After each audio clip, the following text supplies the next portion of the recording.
आवाज सुनाई दे रही है साफ? हाँ, चलिए। जो लास्ट के लेक्चर्स थे दे वर फ्रॉम इंटरफेरेंस, और आज हम स्टार्ट करेंगे, ब्रीफ रिव्यू लेंगे आज हम जो टॉपिक का, that is an another phenomenon of wave optics and it's name is diffraction.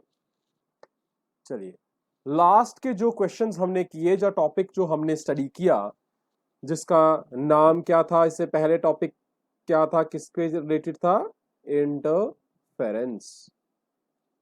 Interference में क्या होता था कि two wave minimum two waves या वेवलेट्स, वो एक दूसरे में क्या हो रहे थे?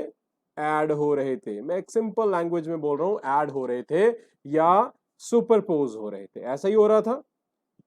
जब वो सुपरपोज होते थे, उसके बाद क्या हो रहा था कि उनकी एनर्जीज, उनकी डिस्प्लेसमेंट्स का रीडिस्ट्रीब्यूशन हो रहा था। their energies were redistributed, so redistribution of energy हो रहा था। भाई डिफ्रैक्शन में भी यही होगा। डिफ्रैक्शन में भी दो वेव्स होंगे, दो वेवलेट्स होंगे, वो ऐड होंगे, सुपरपोज होंगे, उनकी एनर्जी डिस्ट्रीब्यूट होगी। मतलब फिजिकली जो एक्चुअली होगा वो ऐसा ही होगा इंटरफेरेंस में और डिफ्रैक्शन में। फिर आपका क्वेश्चन होना चाहिए, सर इन दोनों में डिफरेंस क्या है? एक्चुअली क्या होता है, हमने सबसे हमारे पास जो थ्योरी जो दी गई है, जिसके बेस पे हम वेव थ्योरी पढ़ रहे हैं लाइट की, वो किसने दी थी? हाइजन ने। So it is all up due to Huygens' wave theory. इसको थोड़ा सा देखते हैं, क्या थी ये, पढ़ी हुई है हमने। हाइजन ने कहा कि जो लाइट है वो रेज की फॉर्म में नहीं जाती, वो आगे प्रोपगेट करती है, propagates in the form of wave fronts. वो किसकी फॉर्म में आगे मूव करती है, ट्रैवर्स करती है? इन the form of wave fronts. बस इतनी बात आपके लिए बहुत है कि वो कहता है कि ये लाइट जो है वो इस तरह से मूव नहीं करती है, ये इस तरह से मूव नहीं करती है, लाइंस की फॉर्म में, रेज की फॉर्म में मूव नहीं करती है। लाइट जो है आपकी वो मूव करती है इस तरह से। ये जो मैं ड्रॉ कर रहा हूं ये लाइन नहीं है बेटा, ये पूरा का पूरा प्लेन है। ये ये ये इस तरह से मूव करती है लाइट। ये जब भी आगे मूव करती है, that is moving in the form of wave fronts. और जो वेव फ्रंट्स होते हैं बेटा, दे आर ऑलवेज, उनकी जो ओरिएंटेशन होती है, that is perpendicular to rays, कह सकते हो आप, रेज और डायरेक्शन ऑफ प्रोपगेशन। रेज तो सिंपल था ना, कि जिस डायरेक्शन में लाइट मूव कर रही है उस डायरेक्शन को आप रिप्रेजेंट करते हो रेज की फॉर्म में। लेकिन जो वेव फ्रंट्स है वो वेव फ्रंट इस तरह मूव करते हैं, प्लेन बाय प्लेन। जैसे पेपर्स आप रख दे जाओ, एक पेपर आगे मूव करेगा, उसके साथ दूसरा पेपर मूव करेगा, तो ये मूव करते हैं आपके वेव फ्रंट्स। ये किसने कहा? आपके हाइजन ने कहा। और ये वेव फ्रंट्स जो होते हैं रिप्रेजेंट किसको करते हैं भाई? उसने कहा वेव फ्रंट्स हैं क्या? एक्चुअली वेव फ्रंट्स हैं लोकस। किसका लोकस है? Locus of all points. जितने भी पॉइंट्स होंगे जो एक फेज में होंगे, जो सेम फेज में होंगे। मैंने आपको बताया था कि अगर आपके पास इस तरह से एक वेव है, ये वेव बन गई बेटा, ये वेव बन गई, तो यहां पे कितना फेज होगा? 0। मैंने समझाया था। यहां पे होगा पाई बाय 2, या जिसे आप कह सकते हो 90 डिग्री। यहां पे होगा पाई, पाई को आप कह सकते हो 180 डिग्री। यहां पे होगा 3 पाई बाय 2, 3 बाय 2, और यहां पे होगा 2 पाई, और 2 पाई को कह सकते हो 360। इनके बीच में इसी तरह से एंगल्स बनते जा रहे हैं, हर पॉइंट अपने अलग फेज पे है। ये हो गई एक सिंगल वेवलेट, छोटा सा वेवलेट की बात कर रहे हैं हम। लेकिन अगर मेरे पास बीम ऑफ लाइट है, एक पूरा ग्रुप ऑफ वेवलेट्स है, तो we are going to have millions of waves. क्या होंगी? मिलियंस ऑफ वेव्स होंगी। और बेटा बहुत सारी ऐसी वेव्स ऐसी होंगी जिनमें एक पॉइंट जो होगा, इसका पॉइंट ये वाला 90 है, तो इसके साथ ही दूसरा 90 वाला भी होगा, तीसरा 90 वाला भी होगा। तो मिलियंस में मान लो कि आपके 5 6 8 9 10 ऐसे वेवलेट्स हैं जिनके सेम पॉइंट्स हैं, और वो सेम पॉइंट्स का फेज भी सेम है और वो सेम प्लेन में भी है। अगर उन सबको हम ज्वाइन कर लें, अगर उनको ज्वाइन कर लें, तो वो बन जाते हैं वेव फ्रंट। क्या बन जाते हैं? Wave front. अगर डिफरेंट नंबर ऑफ वेव्स में सेम फेज में ट्रेवल करने वाले पॉइंट्स को ज्वाइन कर लिया जाए, उनके लोकस को ज्वाइन कर लिया जाए, तो they will create a wave front. और वेव फ्रंट की फॉर्म में मूव करती है आपकी।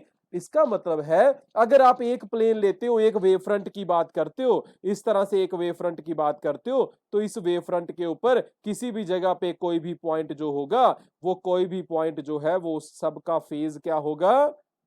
फेज होगा भाई सेम। तो एक वे मान लो इस पे सबका फेम π/2 है, इसके अगले वाला जो था वो मान लिया उसका फेज आपका 180 है। तो इस तरह से डिफरेंट वेव फ्रंट्स आपके बनते जा रहे हैं। बात समझ आ गई? दूसरी वेव थ्योरी में, हाइजन की थ्योरी में दूसरी एक पॉइंट ये बोला गया है कि वेव फ्रंट के हर पॉइंट पे जो लाइट होगी, हर पॉइंट पे जो पार्टिकल होगा, वो खुद एक सोर्स है। वो क्या है? खुद एक सोर्स है। बस आपको इतना ही समझना है कि वेव फ्रंट का हर पॉइंट किसकी तरह एक्ट कर रहा है? एक सोर्स की तरह। बेटा अगर सोर्स है तो वो हमें अलग से फिर से वेवलेट्स देगा। पहले क्या हुआ? पहले हमारे पास सोर्स था, सोर्स ने बनाए वेव फ्रंट्स। वेव फ्रंट्स का हर पॉइंट जो है वो खुद क्या है? अब सोर्स है। इसे कहते हैं सेकेंडरी सोर्स। अब ये सेकेंडरी सोर्स हमें फिर मिलियंस ऑफ वेवलेट्स देंगे। ठीक, बस इतनी बात। ये बात सबको समझ आ गई है भाई? एवरीवन ऑनलाइन, क्या ये आपको बात समझ आ गई? सोर्स से बनी वेव, वेव से बना वेव फ्रंट्स, वेव फ्रंट्स का हर पॉइंट फिर सोर्स पे है, सोर्स है, और वो खुद आगे जाके फिर से वेवलेट्स देगा। अब अगर अब यहां पे दो कंडीशंस बनती हैं। इफ देखो हमने बात की किसकी? इंटरफेरेंस की या डिफ्रैक्शन की। हमने बात की है कि इंटरफेरेंस होने के लिए भी हमें क्या चाहिए? दो वेवलेट्स चाहिए, वो ऐड होंगी, वो रिडिस्ट्रीब्यूट करेंगी। मैंने कहा डिफ्रैक्शन होने के लिए भी दो वेवलेट्स चाहिए, वो ऐड होंगी, वो रिडिस्ट्रीब्यूट होंगी। अब मैं बताता हूं दोनों में डिफरेंस क्या है। भाई डिफरेंस क्या है? अगर डिफ्रैक्शन होगा, क्या होगा? डिफ्रैक्शन। डिफ्रैक्शन में क्या होगा? वो जो दो वेव्स हैं जो ऐड होने वाली हैं, जो दो वेव्स हैं जो ऐड होने वाली हैं, they are coming from same और सिंगल वेव फ्रंट। वो कहां से आएंगी? वो कहां से आएंगी भाई? एक ही वेव फ्रंट से आएंगी, सारी की सारी। तो इसका मतलब है जो वेव ऐड होने वाली हैं उनका जो सेकेंडरी सोर्स है, उसकी लोकेशन जो है जिसे हम वेव फ्रंट कह रहे हैं, वो सेम होना चाहिए। तब क्या होगा? डिफ्रैक्शन। प्रोसेस वही है, दो वेवलेट्स ऐड होंगी, सुपरपोज होंगी, रिडिस्ट्रीब्यूट होंगी। और अगर आपके पास ये जो वेव है जो ऐड हो रही हैं, सुपरपोज हो रही हैं, अगर ये दो waves, two waves from two different, अगर ये दोनों कहां से हैं? From two different wave fronts. अगर ये दोनों अलग अलग वेव फ्रंट से हैं तो तब आपके पास होगा इंटरफेरेंस, और अगर ये दोनों सेम वेव फ्रंट से हैं तो होगा डिफ्रैक्शन। बात समझ आ गई? इंटरफेरेंस तब होगा जब वेव्स, आने वाली वेव्स, वो कहां से निकल रही हैं? अलग अलग वेव फ्रंट से। मतलब आपके पास एक वेव फ्रंट ये आ गया, एक वेव फ्रंट ये आ गया, इन दो, इसमें से एक वेव निकली ये, इसमें से एक वेव निकली ये दोनों जाके इस पॉइंट पी पे मीट हो गई। तो ये कौन सा प्रोसेस हुआ भाई? दिस इज वेव फ्रंट 1 और ये है वेव फ्रंट। यस, ये हो गया भाई इंटरफेरेंस। और अगर एक ही वेव फ्रंट से दोनों निकल रही हैं, क्योंकि हमें कह सकते हैं दोनों निकल सकती हैं ना, और वो जाके मीट हो रही है इस पॉइंट पी पे, पी डैश मान लेते हैं, एक ही वेव फ्रंट है और एक ही वेव फ्रंट से निकलने वाली वेव्स मूव हो रही हैं, तो ये बन गया आपका डिफ्रैक्शन। ये बात समझ आ गई आपको? तो इंटरफेरेंस में दो डिफरेंट वेव फ्रंट्स और वेव आपके डिफ्रैक्शन में सिंगल वेव फ्रंट। अब अगर आप इसे ध्यान से देख रहे हो तो आपका क्वेश्चन यहां एक और पूछ सकते थे आप कह सकते हो सर हर वेव फ्रंट में मिलियन ऑफ वेवलेट्स निकलेंगे, तो क्या डिफ्रैक्शन वाला पैटर्न ऊपर इंटरफेरेंस वाले में नहीं हो सकता? पूछ सकते हो आप क्वेश्चन, क्योंकि बेटा ऊपर भी तो दो वेव फ्रंट है, हमें तो मिनिमम डिफ्रैक्शन के लिए एक ही चाहिए। आप ये पूछ सकते हो क्या सर इस वेव फ्रंट 1 से एक वेव इधर निकल जाए, एक इधर से इधर निकल जाए और यहां पे ये मीट कर जाए, तो ये भी तो बेटा डिफ्रैक्शन होगी ना, जरूरी थोड़े अलग अकेला होना चाहिए। देखो डिफ्रैक्शन वाले में इंटरफेरेंस हो ही नहीं सकती इस वेव पे, क्योंकि यहां एक ही वेव फ्रंट है। हां, इसके आगे जाके अगर अलग अलग वेव फ्रंट्स बने तो वहां जाके वो इंटरफेरेंस क्रिएट कर सकते हैं, लेकिन अगर देखा जाए तो यहां पे इंटरफेरेंस वाले में तो डिफ्रैक्शन पॉसिबल है ना। ये देखो इसमें दो है, दोनों में से अगर किसी एक को ले लें और उस एक से दो वेवलेंथ जाके एक दूसरे के साथ इंटरफेयर हो जाएं तो वो डिफ्रैक्शन हो जाएगी। क्वेश्चन बन सकता था ना। तो मेरा आंसर होगा भाई यस, डिफ्रैक्शन पॉसिबल है। इंटरफेरेंस में भी केस में भी जो आपकी रेज है वो डिफ्रैक्ट करती हैं, बट उनका नंबर, उनका इंपैक्ट, उनका इफेक्ट इतना कम है कि डिफ्रैक्शन वहां पे बड़ी रेयरली ऑब्जर्व होती है। क्या होती है? रेयरली ऑब्जर्व होती है। लेकिन वहां पे इंटरफेरेंस वाला इफेक्ट ज्यादा होता है तो हमें डिफ्रैक्शन दिखाई नहीं देती, डिफ्रैक्शन दिखाई नहीं देती। तो ये बात समझ आ गई आपको? इंटरफेरेंस क्या था, डिफ्रैक्शन क्या था। अब आपको इंटरफेरेंस तो हमने कर लिया, अब हम देखते हैं कि डिफ्रैक्शन को फिजिकली कैसे देखा जाता है, डिफ्रैक्शन को ऑब्जर्व कैसे किया जाता है। भाई मैं आपको डिफ्रैक्शन का सबसे आसान एग्जाम्पल बताता हूं without taking light as a wave. मैं यहां पे कंसीडर कर लेता हूं आपकी साउंड वेव। क्या कंसीडर करता हूं? Sound wave. Sound longitudinal wave है तो इसका कोई भी जो इंटरस्पेक्शन है वो लाइट के साथ है ही नहीं है, that is different type of wave. लेकिन आपको पता है अगर आप किसी पोल के पीछे खड़े हो जाएं और मैं सामने से बोल रहा हूं, मेरे और आपके बीच में पोल है, क्या आपको मेरी आवाज सुनाई देगी? My question is, you and me are standing there, I am talking to you, and in between there is a pole, whether you would listen my voice or not, आपको मेरी आवाज सुनाई देगी भाई?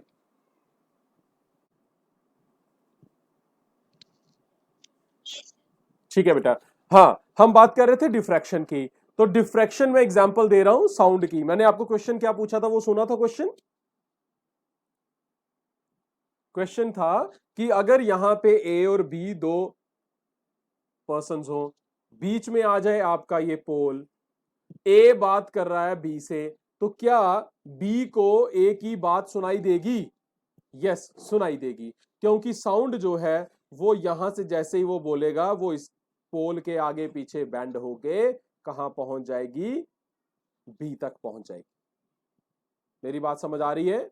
साउंड वेव जो है वो travel करेगी और बेंड होगी।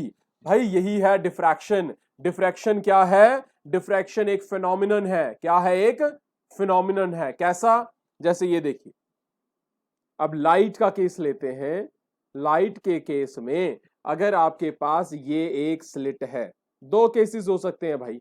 ये केस किसका है? ये केस है स्लिट का। स्लिट क्या होती है? जब आप एक पूरे ऑब्जेक्ट के बीच में से लाइट पास करवाते हो, ये आपका स्लिट बन गई। स्लिट को कह सकते हो आप अपर्चर। क्या कह सकते हो आप?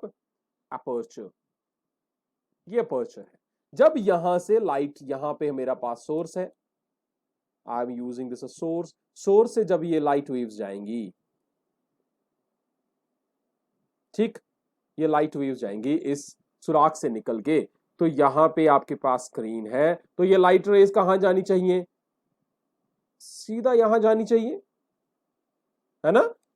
और सिर्फ ए से बी, ए से बी के बीच में ही लाइट का इफेक्ट पड़ना चाहिए, ऐसा ही होना चाहिए। लेकिन देखा गया है कि ए और बी तक ही होना चाहिए, बट ऐसा होता नहीं है।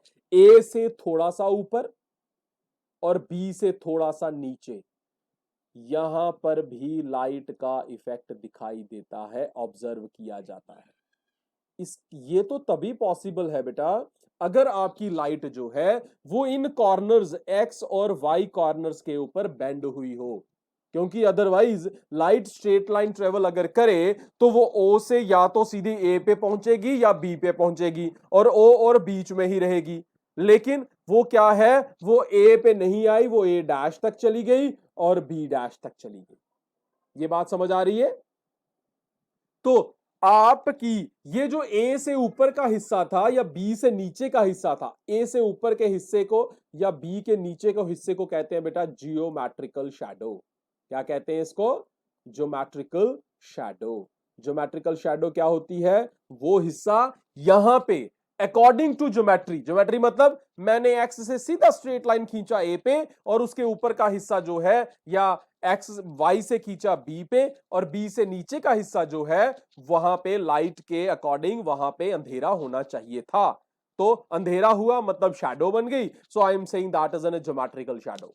तो ए से ऊपर ज्योमेट्रिकल शैडो है, बी से नीचे ज्योमेट्रिकल शैडो है, क्योंकि हमें पता है लाइट जो है वो कैसे ट्रेवल करती है, स्ट्रेट लाइन में। किसमें ट्रेवल करती है, स्ट्रेट लाइन में। लेकिन दूसरा केस ऐसा हुआ नहीं, लाइट ए तक नहीं थी, लाइट ए डैश तक थी और नीचे बी डैश तक थी। भाई ए डैश और बी डैश जो पॉइंट है वो पॉइंट कहां पे है, वो है ज्योमेट्रिकल शैडो में। वो कहां है, ज्योमेट्रिकल शैडो में। एक बात ये समझ ली। दूसरी, अब मैं स्लिट नहीं ले रहा, मैं एक ऑब्जेक्ट ले रहा हूं, एक ऑब्स्टेकल ले रहा हूं, ये एक पीस ले रहा हूं, एक लकड़ी का टुकड़ा ही ले लो आप, ऑब्स्टेकल ले रहा हूं एक।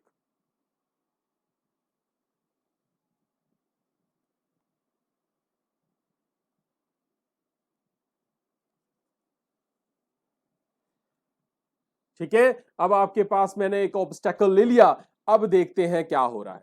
अब इसके ऊपर जब आपकी लाइट पड़ेगी यहां से, तो आपको पता है क्या होना चाहिए, ए से बी, ए बी जो है आपकी ऑब्स्टेकल है, इसके ऊपर लाइट पड़ रही है, तो बेटा ये स्क्रीन है, तो स्क्रीन के ऊपर इसकी शैडो बननी चाहिए। स्क्रीन के ऊपर क्या बननी चाहिए, शैडो। कितनी बननी चाहिए, कैसे बननी चाहिए शैडो आपकी, शैडो कैसी बननी चाहिए, ए से, ये जो ओ से ए लाइट रे आ रही है इसको सीधा एक्सटेंड कर दो स्क्रीन के ऊपर, इधर ओ से बी जो आ रही है लाइट रे उसे एक्सटेंड कर दो, तो ए बी की इमेज बननी चाहिए ए डैश बी डैश, और ए डैश ए बी की कितनी शैडो बननी चाहिए, ए डैश बी डैश, और ये बीच का रीजन जो है यहां शैडो बन रही है, इसको क्या कहेंगे हम, जियोमेट्रिकल शैडो। मींस ए डैश से ऊपर ये किसका केस आ रहा है, ये केस आ रहा है ऑब्स्टेकल का, ये केस आ रहा है आपका ऑब्स्टेकल का केस आ रहा है। ऑब्स्टेकल के केस में आपके पास जो ऑब्जेक्ट है, जो आपकी स्क्रीन है, वहां पे आपके पास आपका ये जो केस है, वहां पे ऑब्जेक्ट जो है वो कहां बनना चाहिए आपका, उसके सामने बनना चाहिए था, लेकिन ऐसा नहीं हुआ। ए डैश बी डैश में टोटल अंधेरा होना चाहिए था, ए डैश बी डैश में क्या होना चाहिए था, टोटल अंधेरा होना चाहिए था, बट ऐसा नहीं हुआ। ए डैश बी डैश में भी लाइट आई हुई है, ए डैश बी डैश में भी लाइट आई हुई है भाई। इसका मतलब क्या है कि जैसे ऊपर हुआ था, ऊपर वाले केस में क्या हुआ था, ऑब्जेक्ट जो थी वो आपके ऑब्जेक्ट के लाइट जो है वो कहां घुस रही है, दोनों केसेस में light is bending, light is bending itself inside the geometrical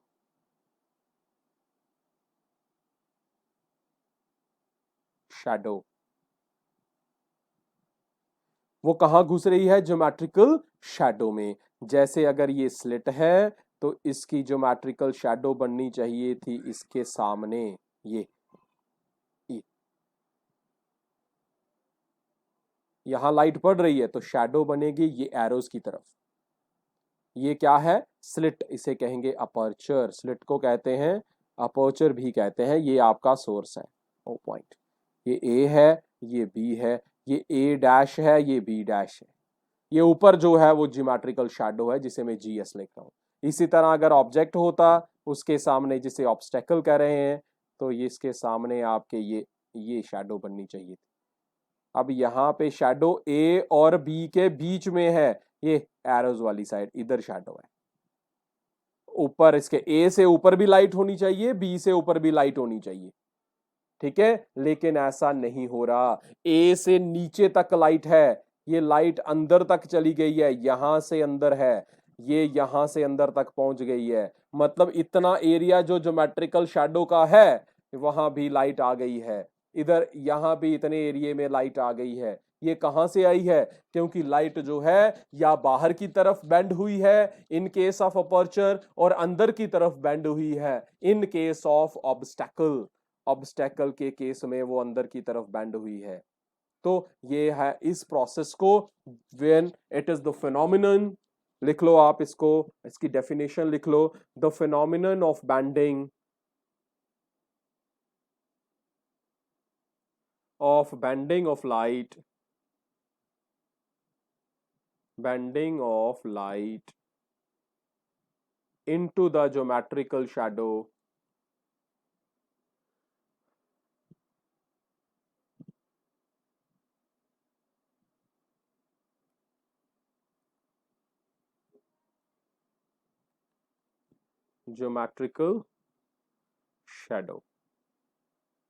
is known as diffraction। ठीक है, और बेंडिंग हुई कहां? बेंडिंग हुई है बेंडिंग एट कॉर्नर्स। बेंडिंग कहां हो रही है? Eight corners. किसके कॉर्नर्स थे भाई? Of aperture. या तो पर भाई एक ही केस हो सकता है, या सुराख होगा या ऑब्जेक्ट होगा, अपर्चर और ऑब्स्टैकल। ये अपर्चर को आप स्लिट भी कह सकते हो कभी, और यहां पे एक सिंपल ऑब्जेक्ट भी आ सकता है, ठीक है। तो इन केसेस में आपके पास ये बन जाएगा। आप पूछ सकते हो या देख सकते हो, एक्सपेरिमेंटली देख सकते हो कि आपको क्या करना है अगर आपको इस चीज को ऑब्जर्व करना है। Take a shaving blade. क्या लेना है आपने? शेविंग वाला ब्लेड लेना है, ठीक। शेविंग ब्लेड लेना है बेटा। आपने उस शेविंग ब्लेड की इमेज बनानी है।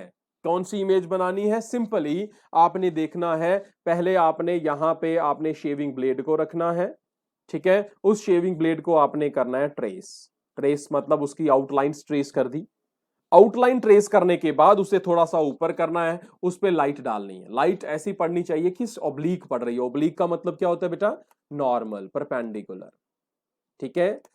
आप देखोगे कि आपने जो इमेज ट्रेस करके बनाई थी और जो इमेज अब बन रही है, देखो इमेज मतलब अब उसकी शैडो बननी चाहिए थी, वो इतनी ही बननी चाहिए थी जितनी आपने ट्रेस किया है, लेकिन ऐसा नहीं हो रहा। ट्रेस की हुई इमेज ज्यादा बड़ी है एज कंपेयर टू, इतना ज्यादा फर्क तो नहीं होगा बट स्लाइट डिफरेंस होगा, as compare to the light shadow that is going to be formed. इसका मतलब क्या है? इसका मतलब है लाइट जो ट्रेस की हुई है वो होती है ज्योमेट्रिकल शैडो, और जो बन रही है वो बन गई आपकी ऑप्टिकल शैडो। सिंपली आप जिसे शैडो कहते हो, इसका मतलब है जो शैडो है, जो आपकी लाइट है, वो किसके अंदर घुस रही है? ज्योमेट्रिकल शैडो में घुस रही है। ठीक है भाई बच्चे, ये समझ आया आपको क्या था डिफ्रैक्शन? अब डिफ्रैक्शन का कल का केस आपका सिंपल केस है थोड़ा सा। अब इसे इतना ही रखते हैं, अगर कोई प्रॉब्लम है तो मुझे बता देना। नेक्स्ट हम कल करेंगे एक सिंपल कंडीशन है आपके पास, डिफ्रैक्शन की दो टाइप्स क्या होती हैं, और डिफ्रैक्शन के मैक्सिमा मिनिमा की कंडीशंस क्या होती हैं। Next lecture will be this. तो यहां तक कोई क्वेश्चन है आपका? Thank you for watching my channel. Please subscribe and share, and also press the like button that is down here.